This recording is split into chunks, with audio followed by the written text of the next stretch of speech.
Assalamualaikum warahmatullahi wabarakatuh. Selamat pagi anak-anak hebat SD Muhammadiyah Karangturi. Hari ini kita akan merenung sejenak mengenai perjuangan Kartini. Walaupun kita tetap di rumah saja, tidak ingatkah kamu untuk bangun lebih pagi? Karena harus didandani untuk memperingati Hari Kartini. Sekolah juga biasanya mengadakan lomba dan kita pawai keliling untuk memperingati Hari Kartini. Kalian tentu senang karena pada waktu itu jam pelajaran diganti kegiatan lomba dan pawai. Juga kalian dipulangkan agak cepat. Tapi sekarang yang kalian lakukan mengerjakan tugas sekolah tanpa berkumpul sama teman-teman, dan yang kalian hadapi bukanlah guru tetapi orang tua kalian yang menjadi guru.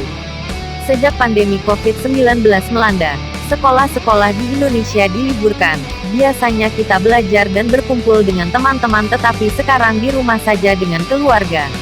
Masih ingatkah kamu hari ini kita harusnya memakai baju adat dan bangun lebih pagi?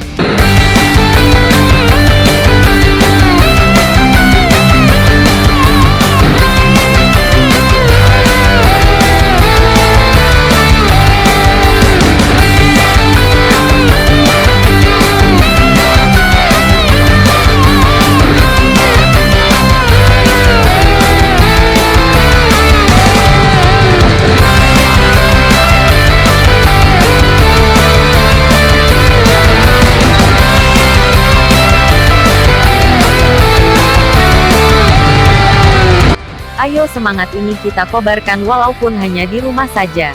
Sebenarnya kalian itu sudah mirip Kartini.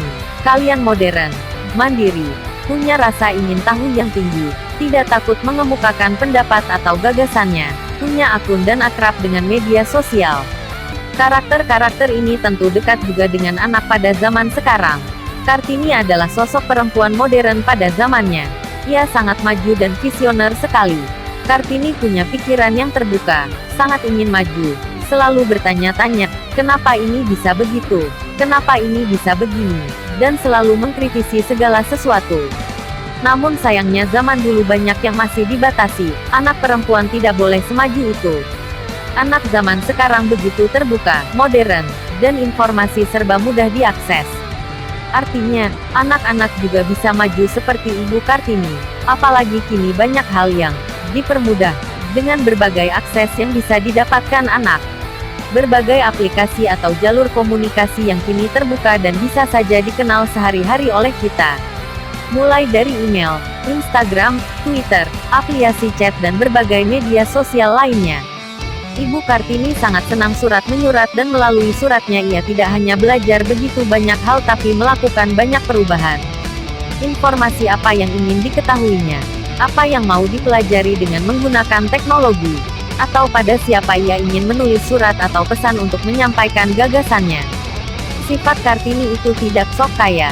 Ya, Kartini sadar, ia adalah orang yang berada dan bukan dari golongan orang-orang yang biasa. Pada zamannya dan di lingkungannya, Kartini memiliki kemampuan lebih. Ia memiliki gelar bangsawan, bisa berbahasa asing, dan memiliki fasilitas. Hal itu lantas tidak membuatnya sombong, tapi justru ingin berbuat banyak kebaikan bagi sesama dan membawa perubahan untuk masyarakat di sekitarnya. Ia tidak mau hanya bisa pintar sendiri, tapi juga ingin melihat orang lain bisa maju. Ibu Kartini rela berkorban bagi sesama. Ia sangat memikirkan orang lain yang bahkan bukan siapa-siapanya, agar mereka bisa jadi pintar dan punya kehidupan yang baik pula. Kita seharusnya mencontohnya. Sosok Ibu Kartini yang cerdas, kritis dan tahu banyak hal itu didukung oleh kegemarannya, yakni suka membaca dan menulis. Jadi kalian jangan pernah bosan untuk selalu belajar, membaca dan menulis. Kartini itu sejak kecil adalah orang yang santun tapi sangat berani. Ia juga akrab, sering bermain bersama dan selalu rukun dengan adik-adiknya.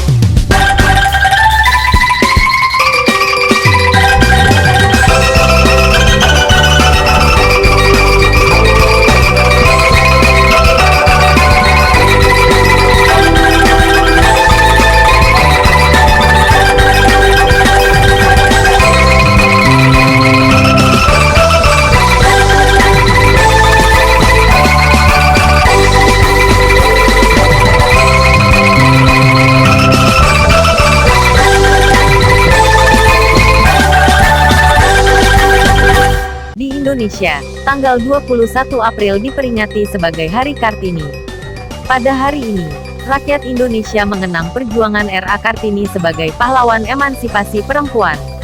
Sejarah Hari Kartini berawal dari lahirnya R.A. Kartini atau Raden Ajeng Kartini di Jepara pada tanggal 21 April tahun 1879. Kartini merupakan putri Raden Mas Adipati Aryo Sosroningrat, seorang bangsawan dan Bupati Jepara. Di masa kecil, Kartini sempat diperbolehkan untuk bersekolah di ELS atau Ropese Lagere School. Namun, ketika usianya menginjak 12 tahun, Kartini harus tinggal di rumah karena dipingit. Kendati terkurung di rumah, hal ini tidak menyurutkan semangat belajar Kartini. Kartini yang bisa berbahasa Belanda pun mulai belajar sendiri dan menulis surat pada teman-temannya dari Belanda. Dari sinilah, Kartini tertarik pada topik emansipasi perempuan. Kartini ingin memajukan perempuan pribumi setelah melihat kemajuan berpikir para perempuan Eropa. Kartini sendiri menikah pada usia 24 tahun setelah dijodohkan dengan Bupati Rembang, KRM Adipati Aryo Singgih Jojo Adiningrat. Meski dijodohkan, suami Kartini memahami keinginannya untuk memajukan kaum perempuan. Kartini juga didukung untuk mendirikan sekolah khusus perempuan. Sayangnya, R.A. Kartini meninggal dunia beberapa hari selepas melahirkan anak pertamanya. Kartini meninggal di usia 25 tahun dan dimakamkan di Rembang. Untunglah, jejak Kartini dalam menginspirasi perempuan tidak berhenti sampai di sana. Setelah dirinya wafat, sekolah Kartini untuk perempuan mulai didirikan di kota-kota lain. Sementara, salah satu teman Kartini yang bernama J.H.A. Bendanon mengumpulkan surat-surat Kartini yang pernah dikirim ke Eropa dan diterbitkan dengan judul "Abis Gelap Terbitlah Terang". Perjuangan dan ide-ide Kartini mengenai emansipasi perempuan inilah yang akhirnya mendasari ditetapkannya Hari Kartini. Pada tanggal 2 Mei tahun 1964, Presiden Soekarno pun menetapkan Kartini sebagai pahlawan nasional sekaligus menetapkan hari lahirnya sebagai Hari Kartini.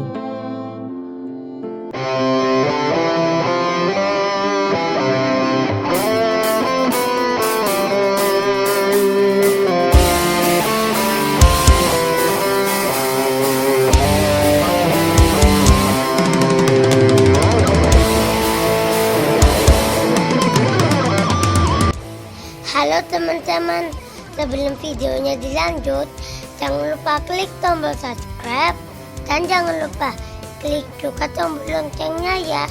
Terima kasih. Pertanyaan untuk hari ini, tulis di buku tulis kamu soal dan jawaban dan kirim ke Pak Dito. Nomor 1. Bagaimanakah perayaan Kartini pada waktu pandemi COVID-19 melanda? Nomor 2. Sebutkan bukti-bukti bahwa kamu sudah mirip dengan sosok Kartini. Nomor 3. Sifat-sifat Kartini apa sajakah yang wajib kita ikuti? Nomor 4. Tunjukkan bukti bahwa ibu kamu sebagai Kartini untuk diri kamu. Nomor 5. Sebutkan halangan-halangan yang harus dilewati Kartini pada zaman dahulu. Tugas selanjutnya, buatlah ringkasan kisah Kartini, minimal 2 paragraf, tiap paragraf minimal 3 kalimat. Selamat mengerjakan, jangan lupa nanti sholat duha. Semoga perjuangan dari Ibu Kartini bisa kita lanjutkan. Anak-anak hebat kelas 4 ASD Muhammadiyah Karangturi. Thorik bin Ziyad pasti bisa.